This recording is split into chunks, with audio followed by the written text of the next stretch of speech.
High school history lessons will teach you that America was founded on freedom and liberty. But that's a load of shite. 'Twas land theft, racial capitalism, slavery, and genocide. The founding fathers were not fighting an empire. They just wanted to build their own. These men were enslavers, speculators, and wealthy elites from Britain. The original 13 colonies were enterprises. Just like the East India Trading Company, the Virginia Company, and the Massachusetts Bay Company also had royal charters. Early settlers were not pioneers. These men were debtors, land thieves, and slave owners. It was the British elites who invested in the colonies. They wanted to go where the people couldn't see them, to exploit the land, use enslaved labour, and grow cash crops. America did not start as a nation. Let's be clear. It started as a business venture for the British elites.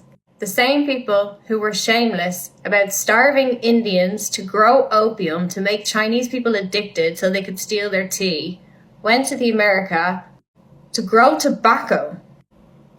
George Washington had 300 slaves. Thomas Jefferson had 600 slaves.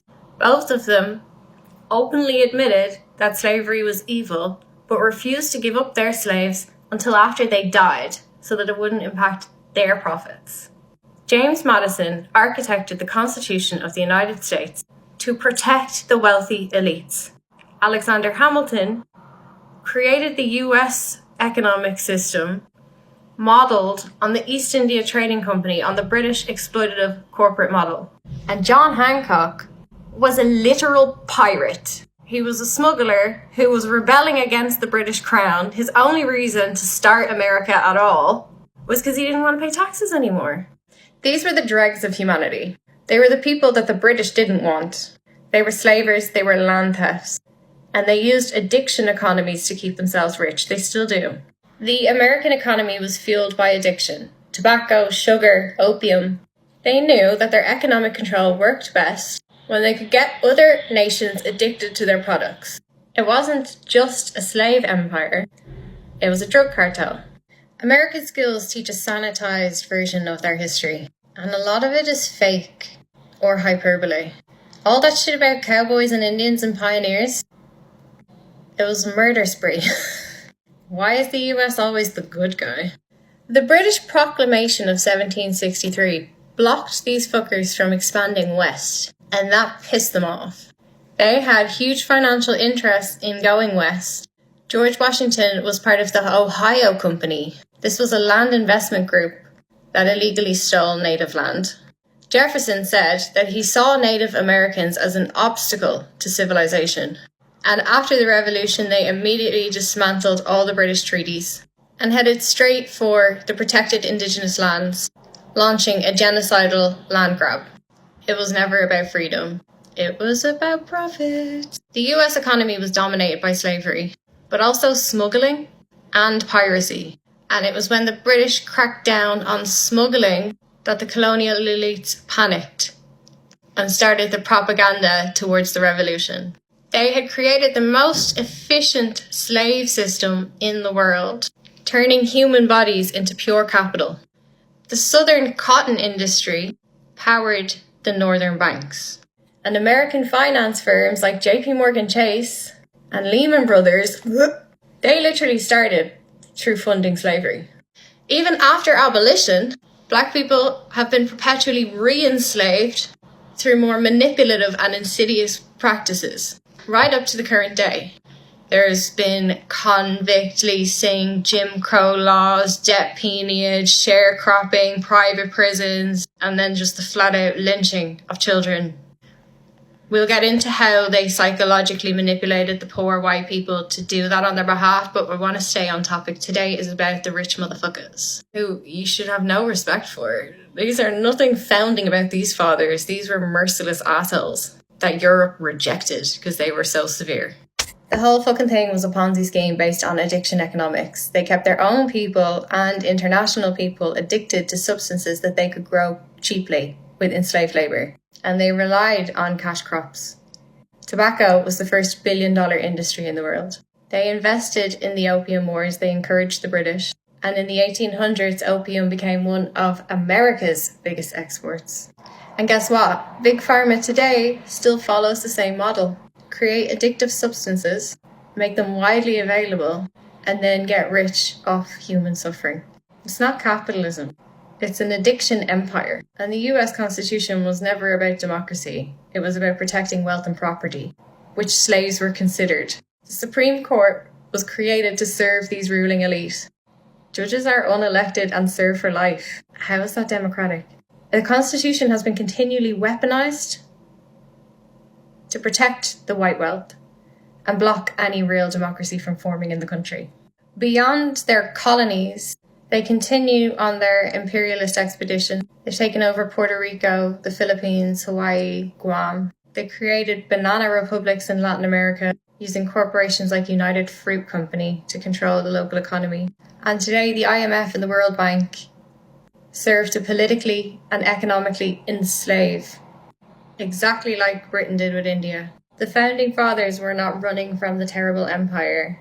They were saying, fuck you, king, I want to be the king. I'm going to take my own piece of it. The idea that anyone can be successful if they work hard is social engineering designed to stop you from rebelling. The reality of it is, wealth is inherited. This system is rigged and social mobility is almost impossible. 90% of the US wealth is controlled by less than 10% of the population. And yes, the same families that owned plantations still control the land, the banks, the money, the corporations of America today. The self-made man is a myth. Every single billionaire got rich through inheritance and exploitation and corporate welfare. The American dream is such a lie. Sugar from the Caribbean funded Wall Street banks.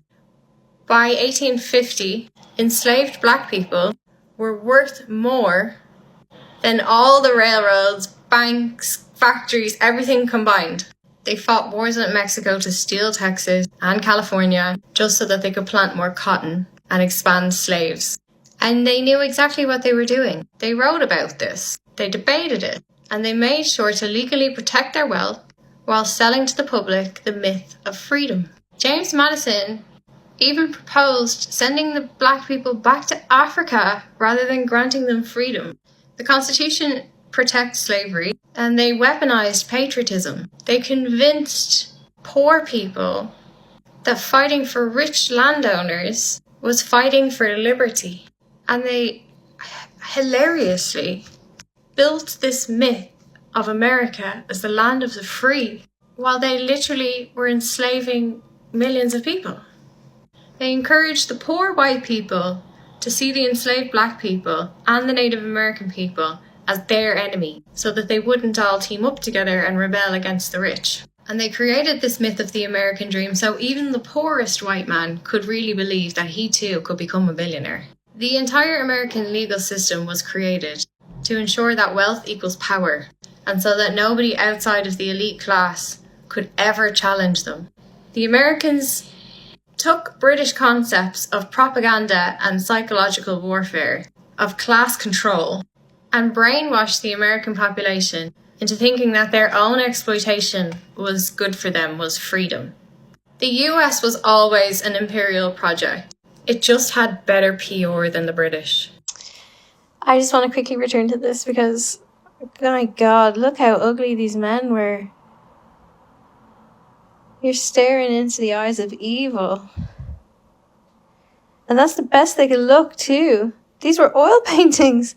You had creative control, and this is the best they could do with you?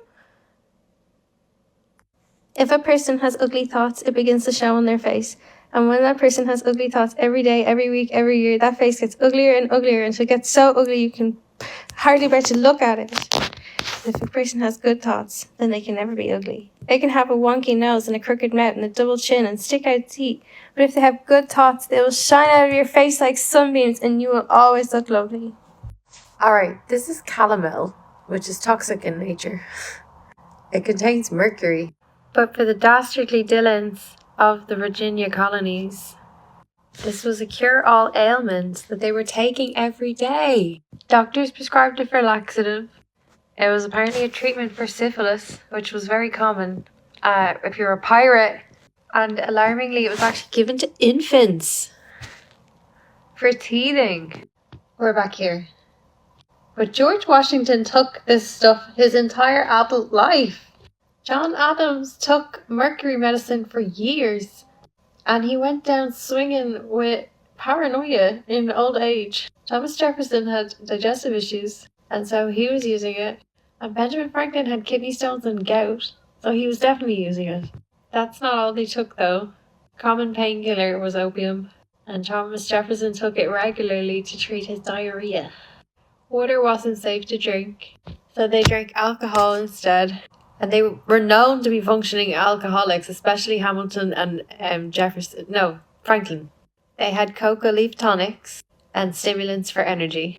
And their wine was stored in lead-lined barrels. Oh, and they used lead-based makeup as well. Lead poisoning will give you memory loss, irritability, and cognitive decline.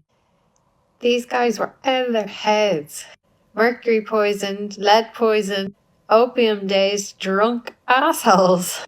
That's why they look like this. They were rotting from the inside out. Some of the signs of mercury poison: tremors, hands shaking, madness and paranoia, seeing enemies everywhere, turning on their friends, screaming about conspiracies, rotting teeth and gums. Washington had no real teeth left by middle age. Severe mood swings, life, liberty, and the pursuit of happiness 1 minute, and then enslaving people the next. They were nuts, cracker nuts off their heads, drunk, completely addled on poisons. You've been told that the Puritans went to America for freedom, but records show they were sent. Colonialization was not a dream of liberty. It was a pressure valve, a way to remove England's poor, landless class, the undesirable after enclosures. They were exiled, not invited, desperate, not free, and useful, not valued. Enclosures pushed thousands off the common land and sent them to workhouses and jails. This overpopulation narrative, waste people, idle bodies, these were official terms used in pamphlets and in legislation. Hakluyt are a mega consultancy firm today. In 1584, the Queen advisor, Richard Hakluyt, wrote, "Let the multitude of idlers that are within this realm be unladen to Virginia." This included indentured servants, convicts, orphans, and Irish prisoners who opposed landlords. Many of the original inhabitants of all these colonies, America, Australia, they were indentured, contracted to do 4 to 7 years of labour, and then they were free to roam the continent. Most of them died. The Virginia Company had propaganda in England at the time that positioned it as an opportunity. But diaries from these generals and legal documents at the time describe it as widespread suffering. The whole idea of the New World was religious propaganda to make them believe they were on a civilizing mission. City on the hill, beacon of freedom. It's all lies. It was manufactured consent. The fabrication of freedom. But you were a slave. Yes, the original white inhabitants of the colonies were brought out there as slaves. In 1788, they started sending convicts to Australia. Over 80 years, over 160,000 people were shipped off. Australia was not built by settlers seeking freedom. They were built by prisoners sent to clear it. They were sent to massacre people, either because of propaganda or force, or a combination of both. Most people who went to Australia were convicted of petty theft. British poor and Irish rebels were sent to South Africa. They were given small plots of land in exchange for loyalty to the empire. They sent 4,000 Britons to act as a buffer both with other colonial authorities and the local tribes. The goal was not, again, about any kind of freedom or civilization. Africa, you were a human shield, white people in South Africa. New Zealand was promoted as a paradise to British farmers, again manipulating the working class with the promise of land, fortune, success. They used a lot of coercion to trick kind, naive Maori people out of their land. And then settler soldiers suppressed resistance. Civilization, duty, religion, escape your poverty. What are you having? Which story would you like to be told? These people were naive. They were facing mass displacement of their own. They had been coerced out of their land and into labour. They are just as enslaved as the rest, thinking it was freedom when it was actually exile. Colonisation was not expansion, it was evacuation. Here's a list of sources for you to rabbit hole on your own. But in short, surplus populations became disposable labour. Fuel the colonies. Remember, what was the Virginia Company? Brave little pilgrims fleeing religious persecution, founding America in search of freedom. Thanksgiving, Liberty Bell, Plymouth Rock. It's all lies. It's propaganda. These boats were paid for by British elites. They had royal charters and spiritual approval from the church to go on the boat, take a load of poor commoners with you, and see what you can gain for the British Crown in terms of profit and extraction. The first to do it were the Dutch. 1600s Amsterdam was imperial propaganda HQ. They distributed pamphlets, they created maps, they ran ads, they published fake news, selling the New World like it was a beachfront property. New Netherland, New Amsterdam. They marketed it as the land of plenty. The Dutch West India Company produced pamphlets that emphasized fertile land, abundant resources, and the potential for lucrative trade. Books like this were produced to provide detailed descriptions of the colony's favourable conditions while downplaying the challenges of colony life. Cartographers created maps as persuasive visual tools to communicate the promise of the New World. The Virginia Company, the Massachusetts Bay Company, the Mayflower Story, straight up spin. They had printed pamphlets everywhere in Europe. Come to America, land is for the taking. Translation, die for the crown in a wooden box with dysentery. Life on those ships was hell. You were cramped in like cattle, no toilet, surrounded by rancid, salted meat, and in months of darkness. Disease everywhere, corpses all over the place, stinking. Half of them dead before the first winter was over. But the myth of the Pilgrims is important. It reframes genocide as piety. The narrative of the Pilgrims seeking religious freedom and establishing harmonious relations with Indigenous people has been heavily romanticized in American culture. The story of Thanksgiving in particular is used to symbolize unity and gratitude. However, this oversimplified narrative is raw imperial propaganda that glosses over the complexities of early colonial life, including the mass displacement and genocide of the Native American people. Passengers on the Mayfair endured a 66-day voyage across the Atlantic. There was no ventilation, no such thing as comfort on these coffin ships. Upon arrival, settlers encountered a climate that they were not adjusted for, that had harsh weather, unfamiliar terrain, and conflicts with Indigenous people. The initial lack of adequate shelter led to high mortality rates. For example, the first winter at Plymouth Colony, nearly half the Pilgrims died because of exposure, malnourishment, and disease. The Dutch and the British colonial propaganda did not frame settlers as seeking freedom. You were either an investor in the colonies, you were a labourer in the colonies, or they would try to get you with adventure. Pamphlets from Europe in the 1600s talked about, look at this land, friendly natives, endless resources, and it's cheap. This is extraction marketing, empire logics, buck wild capitalism. They get there and life is not what it seems. Everybody's dying, everybody's starving. They're at war with indigenous nations. The investors have fled back to Europe and slavery is ramping up. The colonial dream was a lived nightmare for most people. Skip forward 100 years to the 1800s. This is where the fairy tale gets written. Both Victorian England and industrial America look back and go, well, we can't tell them their country was built on genocide, so we better rebrand it. Pilgrims became pious heroes.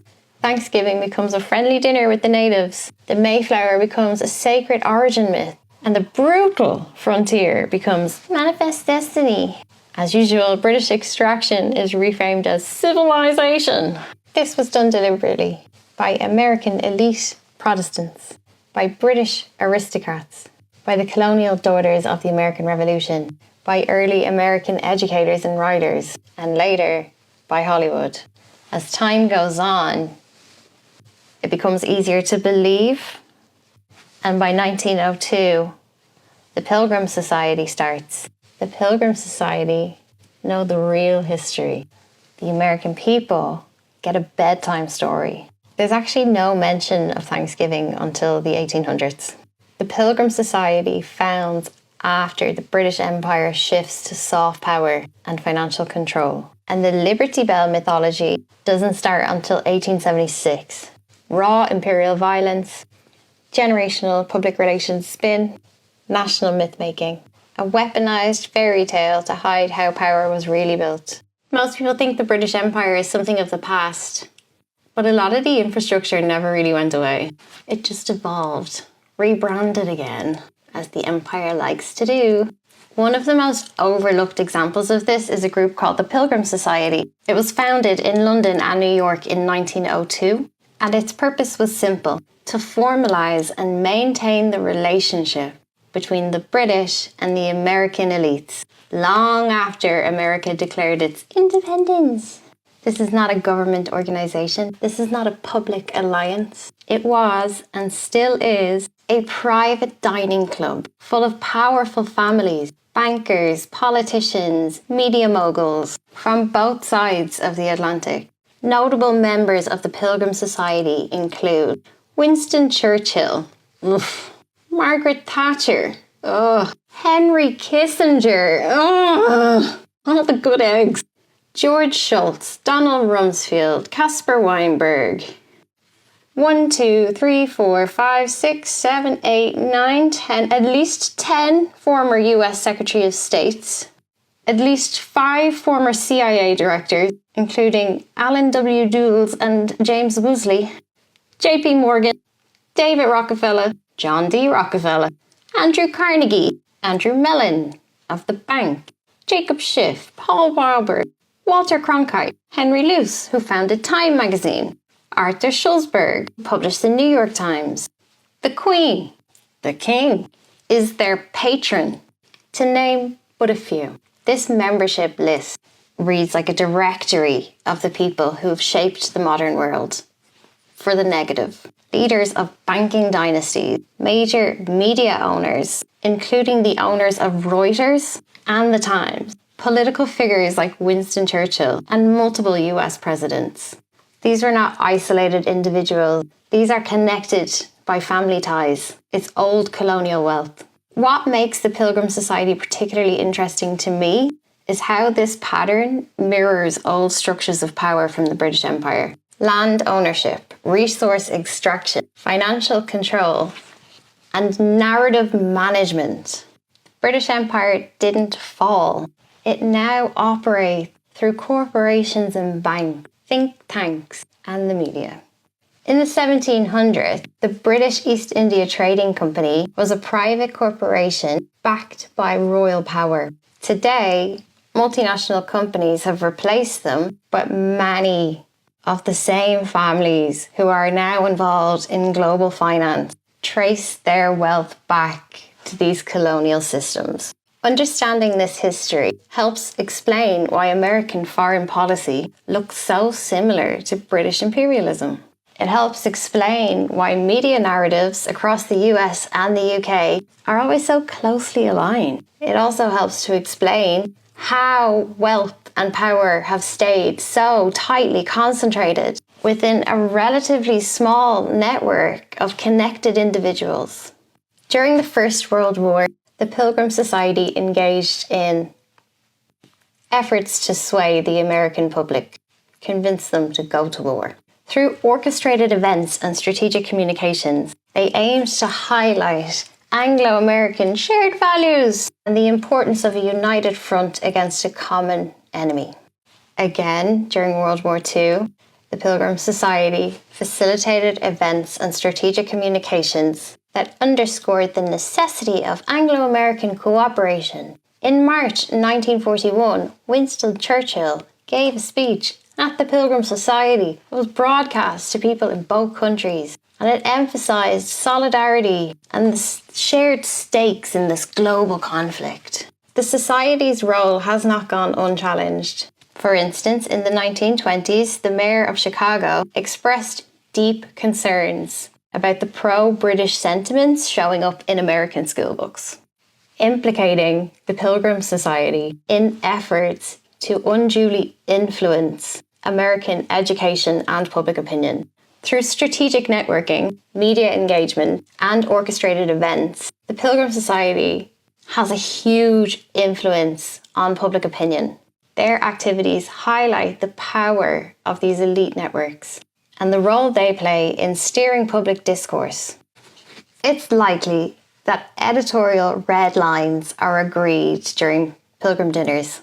You kind of see this in the placement of the pro-empire op-eds around the times of war.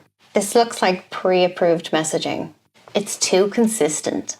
And as usual, it's British soft touch censorship, shaping what's omitted rather than what's said, ensuring British and American media alignment, especially on topics like Israel-Palestine, NATO expansion, and any other US-UK military action. Every global propaganda campaign in modern history, from World War I, demonising the Germans to pull the US in, from World War II, repackaging the British Empire as democracy versus fascism, Cold War, Anglo-American, capitalism equals freedom, the war on terror, civilization versus barbarians. Even now, reframing NATO expansion as an attempt to bring order lines up exactly with this invisible network of elite interest. This is continuity from the British Empire. I mean, America was started as a business venture for British elites, so I guess consumerism is their culture.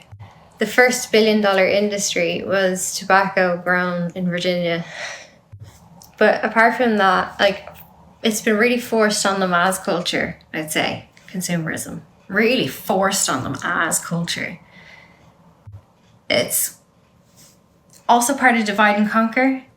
America is full of tribes that move there from different places. You have the local tribes, the native tribes, but then you also have all of these various immigrants. It's not that simple. And then additionally, you've got state culture, regional culture. Texas is nothing like LA, Some of them are proper farmers. Some of them live in the Appalachians. So that, it's a completely different need, a completely different, the United States does such a disservice to the mosaic of states that they really are. And so when you want to keep people tribal and divided, it's important that you don't allow culture to emerge. That would make the people in America far too powerful. And so they have this instead, they have consumerism. It's all part of the brainwashing, the overall thing, because depressed people consume more. The people that went out there to structure society were thinking about their own fat, greedy pockets. And so their mindset in building all of these structures that accumulate over generations has always been to maximize profit. To maximize profit, you need people to keep spending. So they've social engineered their society with the core focus of keep people spending instead of just happiness. It's honestly one of the biggest crimes against humanity, and it's going to take like 7 videos to properly unpack. Americans are very oppressed. That's why consumerism is their culture. They don't have a choice. The American Revolution is sold as the origin story for modern democracy, the fight for liberty, brave colonists standing up against British tyranny. But if you strip it back to what actually happened, who made those decisions, who funded the wars, and why, a very different picture starts to emerge. The real fight wasn't between freedom and tyranny. It was between colonial elites and the British Crown over money.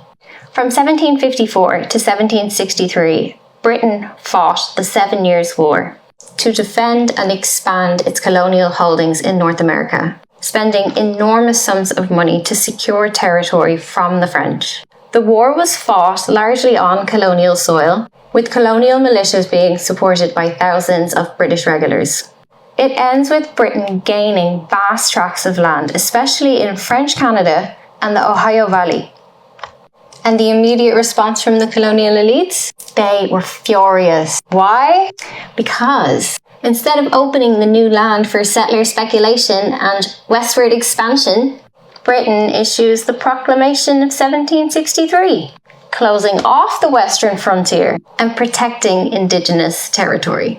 From the Crown's perspective, this is a stabilising gesture. Secure the border, reduce costs, and prevent another expensive war.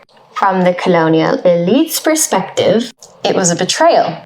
They believed they were entitled to territory expansion for their loyalty. The Proclamation of 1763 forbids Western settlements past the Appalachians. It declares that land past this line is indigenous territory. This angers the land speculators. It is the single most economically significant imperial restriction placed on the colonies. And it triggers the land-hungry elite to start pushing for independence. Then, in 1764, the Crown passes the Sugar Act. This is designed to tighten customs enforcements on sugar and molasses trade. It's the British Crown trying to clamp down on smuggling. It threatens powerful merchants like John Hancock, who had made his fortune through smuggling. In response to this, legal arguments start circulating in printed pamphlets.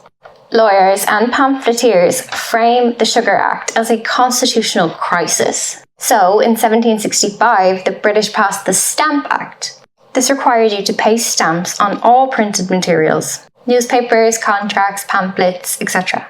This is seen by colonial elites as a direct tax on the means of political communication. In response to this, they launched their first major coordinated protests.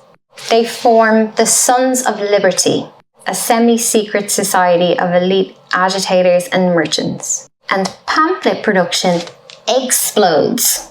They start to hold public protests as theatre. Hanging effigies, staged riots, symbolic burnings, and newspapers start to reprint speeches, turning the grievances of wealthy colonists into populist slogans. Britain repeals the Stamp Act due to pressure. This has a psychological effect. It validates protest as a tactic. It creates a feedback loop. Protest, repeal, momentum. Wealthy colonists realise British policy is reactive. If they keep up the pressure, if they shape the emotion and create the people as the political force driving their demands. Wealthy colonists repeatedly described British taxes as enslavement. They called the Stamp Act chains. They called the Tea Act tyranny. And they printed pamphlets warning that the colonies were being reduced to slavery. This was said in public, in print, by men like Thomas Jefferson, who, despite enslaving at least 600 people, is quoted in reference to British taxes as saying, "We have been reduced to slavery." George Washington warned of chains being forged in London, but based on the slave census of 1799, of the 317 enslaved people who lived with him at his residence in Mount Vernon, at least 120 of them were under the age of 16. He assigned chores and physical labour to children as young as 4, and he would separate them from their parents deliberately. The world that he built and the legacy that he left is a system of extraction, surveillance, and human trafficking. What he fought for was to remove British imperial oversight because he felt they were getting too moralistic. This hypocrite spoke of Republican virtues, but his own plantation was run like a prison. He freed 0 enslaved people during his presidency, despite enormous symbolic power to do so. He only freed his personal slaves in his will after his wife died, and he still did not free the majority of the enslaved community at Mount Vernon because they were technically owned by the estate. They used the word enslaved not as a reference to living bondage, but as a metaphor for trade oversight and land restrictions. The power of this metaphor was its emotional weight, but the reality behind it was empty. They were not fighting for liberation from slavery. They were fighting for the freedom to continue profiting off it. In 1848, gold was found in California. Before this, nobody even needed gold. People were fine getting on with their lives. But expansion into California was framed as a path to riches. And so there was a mass migration. 300,000 people went to California. Boom towns, crime, chaos. Most people did not get rich from this. But big mining companies did. The media played a massive role in this gold rush. Newspapers exaggerated stories, and it created a frenzy that sent people into this speculative gold fever. Gold rushes happened all over the world, not just in California. They also happened in Australia and Canada and South Africa. They all had similar economy-driving goals, boom and bust. The real winners of the gold rush were the merchants, not the miners. Indigenous displacement was massive. The California genocide saw entire native populations be exterminated as settlers flooded in, trying to make their piece of the American dream, treating the land like it was a free-for-all. The gold rush is just one example, but there's been tons of this stuff. Even at the moment, despite knowing that drilling for oil is destroying the planet, money equals drilling. There's been digital gold rushes, the housing thing, 2008, tech, stock market speculation, it goes on and on and on. It's artificial scarcity that fuels consumerism. We do not have to play this game, but it's up to us to stop going after gold. We need a new incentive structure. This one rewards greed. History is a warning. We keep falling for this. Happiness studies show that after a certain level of income, money doesn't make you any happier. So why do we keep chasing more and more and more and more? Okay, the gold rush again. I'm not finished here. I want to talk about propaganda. This was a get-rich-quick guy with a bright scheme in his thinky brain. His name was Sam Brannan, and he set up a little newspaper called the California Star. Brannan was a Mormon businessman, a land speculator, and the owner of this paper. You see, at the time, the US had a strategy. It needed to lock California into Anglo-American control, having just gone to war with Mexico for it. They needed people to go and fucking live there and be worker bees. Build economy. Enter Sam. His newspaper launched an editorial campaign that sold the California dream to you. He was originally sent to California by the Mormons. He was a Mormon. Not that your religion matters at all here, but the Mormons and the land speculation kind of went hand in hand. So the California Star, this one, was the only English language newspaper in California. So a little bit of a biased channel. And right, before he started his sensationalization campaigns in his little newspaper, he bought every axe, every pick, every shovel first, so that he could sell them back at massive markup. And that made him California's first millionaire. Thinker was Sam, a smart old thinker he was. That's also called insider trading. But hey, this was the Wild West. Anyway, social engineering in his little newspaper is what he did. Okay. See, the US government didn't actually have the infrastructure to manage California after it won it in its war. And so it needed to get white people out there quickly for two reasons, both to settle and populate so that it wasn't all still Native Americans who didn't want to be answering to white boys, and also to build the towns, worker populations, cheap and desperate. They thought they were going to strike gold and get rich and live their American dream, but they actually ended up working on railroads. As an Irish lady, I don't know how these white men did it in that heat. It was all unnecessary. The gold rush was a massive psychological manipulation event. The US government used the media and economic incentives to trigger a mass migration of 300,000 people. Here's more from his paper. Pause to read. Scoundrels.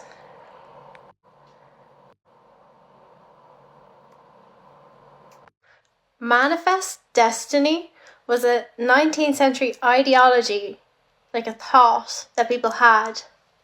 They believed it was their divine right to colonize America. It was a key propaganda tool of imperialism. White Anglo-Americans believed that they alone were chosen to spread democracy and capitalism across America, across the world, it seems. Slowing them down.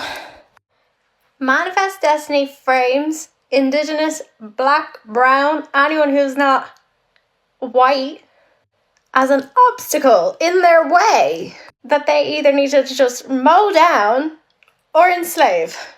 The US ruling class used Manifest Destiny as a propaganda tactic to invite other white people into their club to enable the spreading of this diseased capitalist mindset and allow for and acceptance in society for some of the most brutal behaviour ever exhibited by a human being.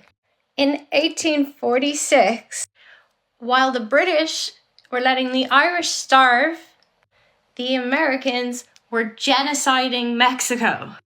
Manifest Destiny is a psychological weapon.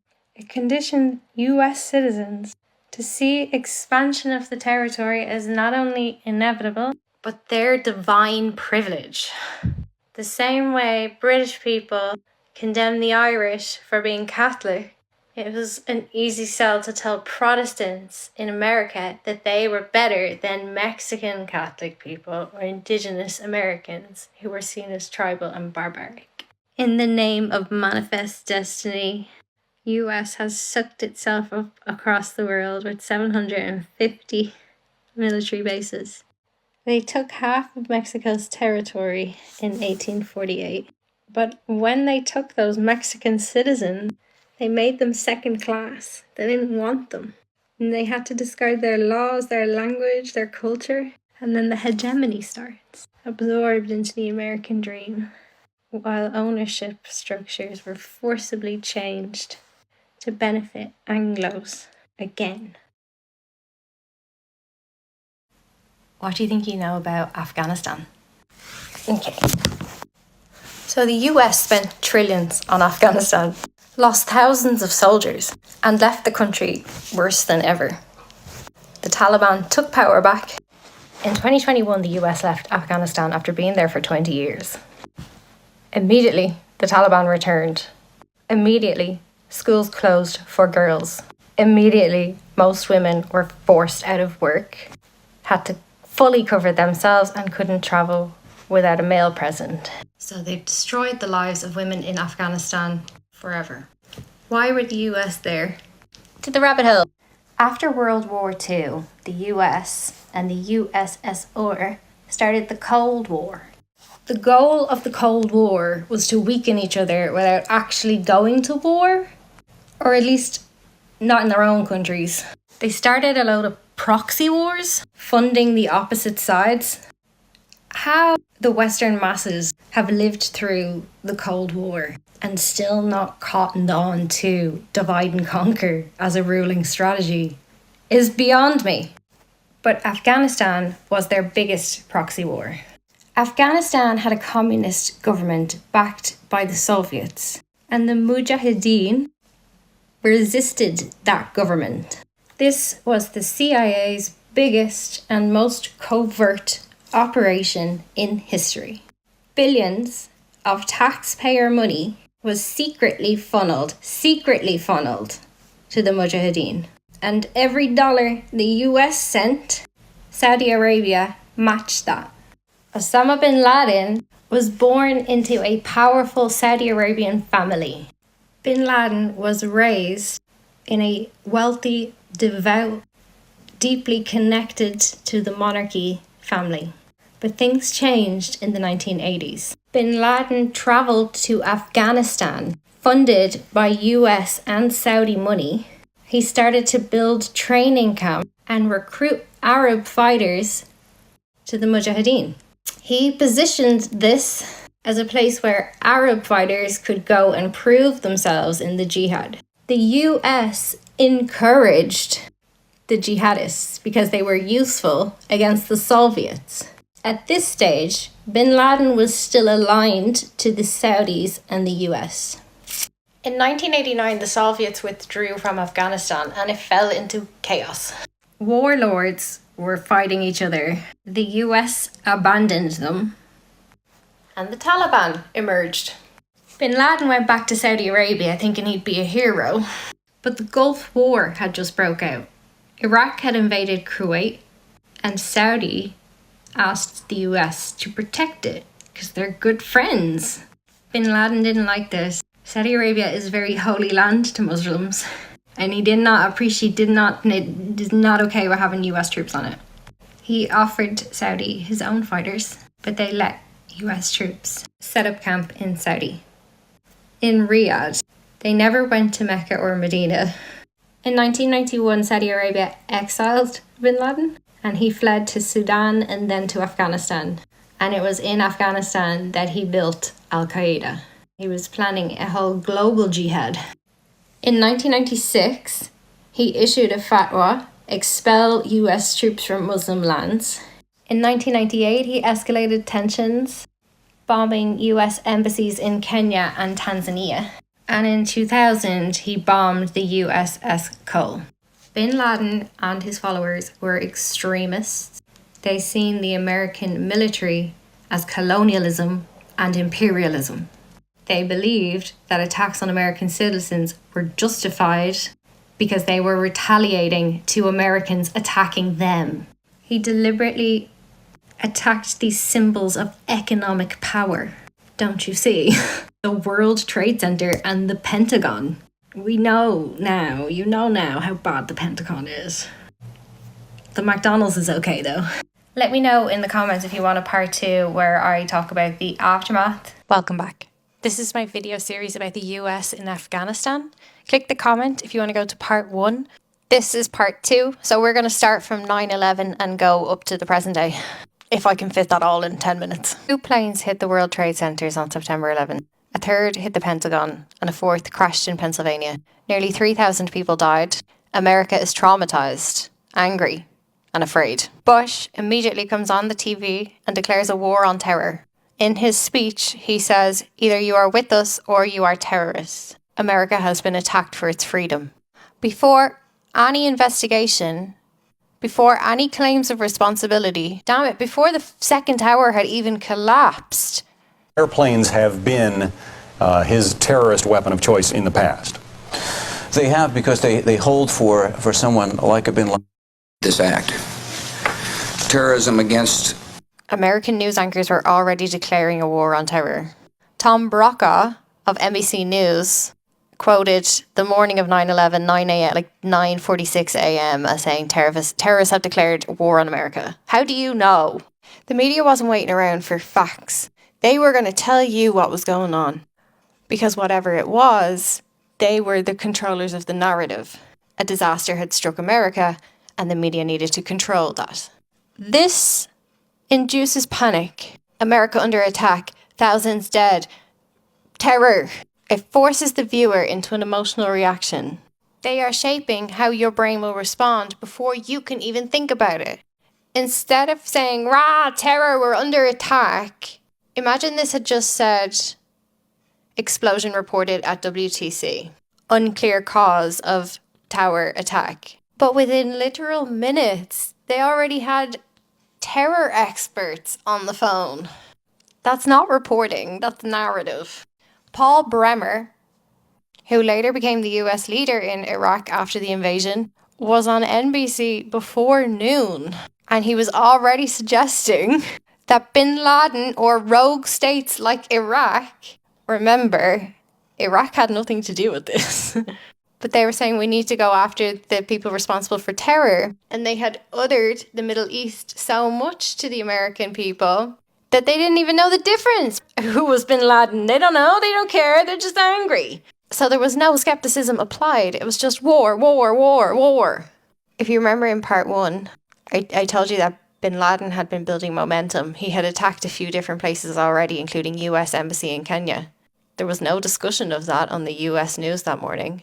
No speculation about anything other than Islamic terrorism. This is how you manufacture consent, right? It's not about lying to you, because that's too obvious. But you keep the alternative narrative suppressed. Imagine trying to be a talking head in the US media on 9/11, questioning why all the terror.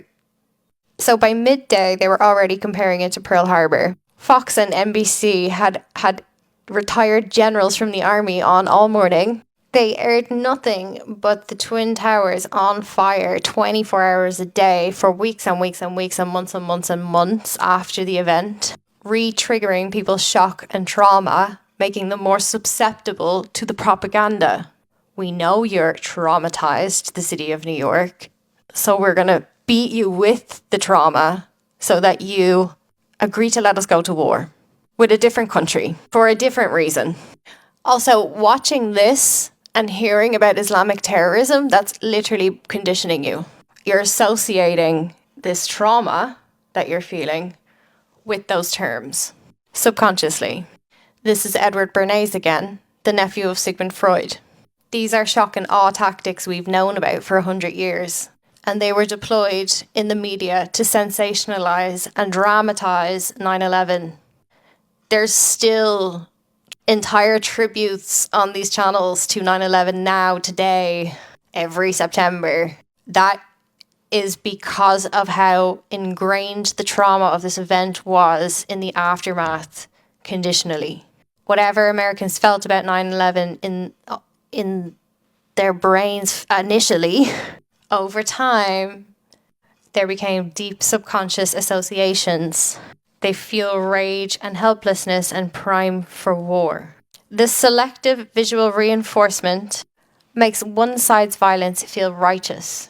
And they use this fear to pass the Patriot Act. Come back for part 3.